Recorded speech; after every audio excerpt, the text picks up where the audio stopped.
Bonjour à tous. En cette fin septembre, la rentrée est déjà bien entamée. Alors du combat contre l'inflation, notre sujet de prédilection ces derniers mois, qui des États-Unis ou de l'Europe l'emporte? C'est ce que nous allons aborder aujourd'hui avec Pierre Barral, responsable de la gestion multi-asset chez Natixis IM Solutions. Pierre, bonjour. Bonjour Caroline. Alors c'est effectivement un véritable match qui se joue entre la Fed et la BCE, mais également entre le gouverneur américain et la Banque centrale américaine. Et ce sera le sujet de notre première partie.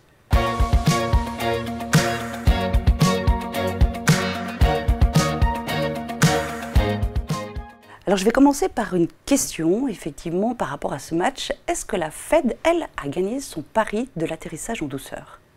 En tout cas, ça y ressemble. En effet, on a une croissance qui tient plutôt bien aux États-Unis. On pourrait même presque parler d'atterrissage parfait de la croissance, puisque, enfin, en tout cas de la politique de la Fed, puisqu'on a une inflation qui a commencé à baisser, même si c'est lent, elle baisse quand même malgré tout, et une croissance qui finalement surprend par le haut l'ensemble des économistes et des investisseurs, donc c'est plutôt une bonne nouvelle. Donc on peut parler dans ce sens-là d'un atterrissage pour l'instant, en tout cas en douceur, et peut-être même presque parfait. Donc ça veut dire que le gouvernement américain et ce qu'ils ont mis en place a gagné aussi son pari parce qu'ils ont mis en place ce qu'on appelle les Bidenomics.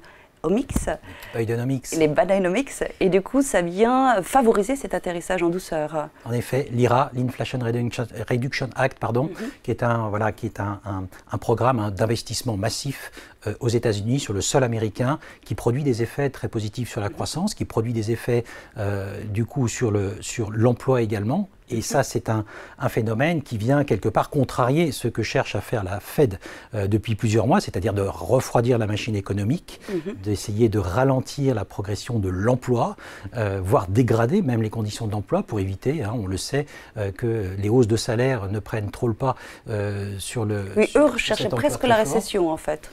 Alors, ils auraient pu, ils cherchaient en effet à ralentir la croissance, voire à générer une récession. Alors, une récession, c'est pas quelque chose de dramatique, mais en tout cas, ce qu'ils voulaient absolument faire, c'est refroidir la machine, faire baisser l'inflation pour éviter que ces anticipations d'inflation ne s'ancrent dans le temps et que la boucle prix-salaire ne s'enclenche. C'est l'ancienne ritournelle dont on parle depuis longtemps maintenant. Tout à fait.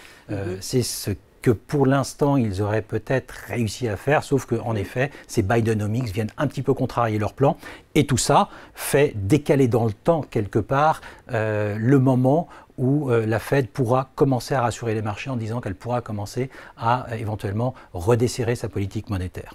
Donc là, pour le coup, on est sur cette histoire de plateau, enfin plus qu'une histoire, c'est un véritable plateau des taux directeurs qui va durer donc un petit peu plus longtemps que prévu, puisqu'on avait éventuellement anticipé une baisse sur la fin d'année, voire le début d'année prochaine. Là, on recule dans le temps en fait. Exactement. Donc les marchés sont pris à revers, les marchés sont toujours plus optimistes que la réalité. En tout cas, sur cette phase-là, ils l'ont été beaucoup plus, puisqu'ils attendaient en effet dès la fin de cette année des baisses de taux.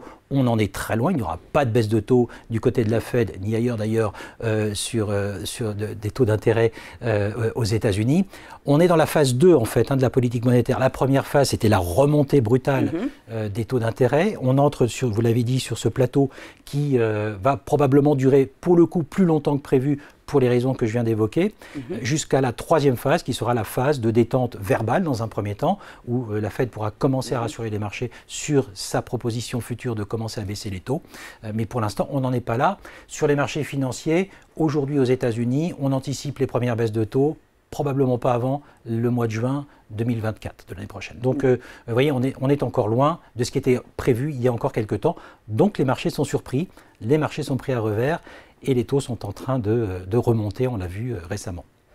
Alors, on a beaucoup parlé des États-Unis. Est-ce que l'atterrissage est aussi évident en Europe? Est-ce que la BCE, elle, a réussi son pari? Ça semble un petit peu plus compliqué sur notre continent.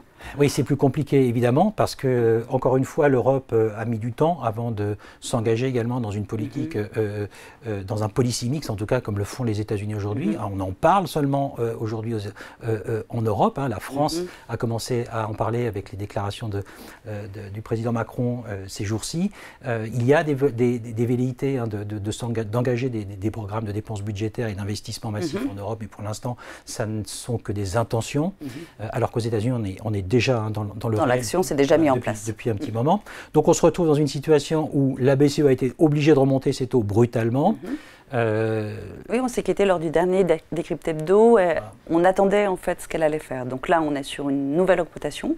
Voilà, donc on est sur un... Alors, on est probablement entré également sur un plateau du côté de la BCE, sauf qu'on a une croissance qui est en train de souffrir. On a une croissance totalement anémique. On se retrouve aujourd'hui dans une situation où l'Allemagne, l'Italie, par exemple, qui sont les gros poids de la zone émue, souffrent de manière assez significative d'une croissance très faible. Et donc ça, c'est un vrai sujet avec de surcroît une zone américaine qui devient la locomotive mondiale de la croissance mondiale aujourd'hui. Et ça pousse le dollar, on l'a vu, à la hausse. L'euro, pour le coup, de son côté, est beaucoup plus bas. La baisse de l'euro contre le dollar a été très importante. Entre 1,13 et 1,05 aujourd'hui, on est sur une vitesse de baisse de l'euro qui est très pénalisante, en effet, pour la zone euro qui, rappelons-le, achète son énergie en dollars. Et ça, ça va faire augmenter la facture de l'énergie. Donc on va voir avec cette situation qui quand même un petit peu bougé par rapport aux derniers temps, ce que l'on peut faire en termes d'allocation sur les portefeuilles.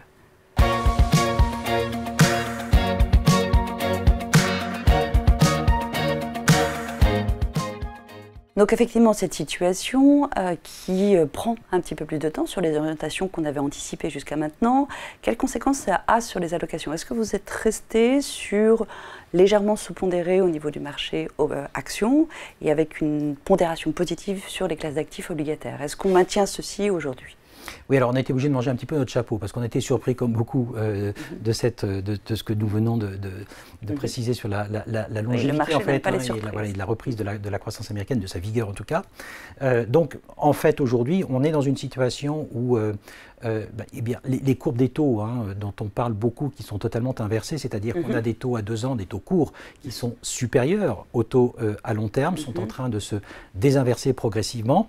Les taux courts à 2 ans sont verrouillés par les banques centrales, par la Fed, par la BCE, et ne risquent pas de bouger avant un bon moment, parce que les discours sont très clairs sur le fait que les taux ni ne baisseront, ni probablement ne monteront plus avant un bon moment. En revanche, les taux longs sont en train de se réajuster à la hausse pour prendre en considération ce qui se passe notamment aux États-Unis sur cette croissance relativement vigoureuse.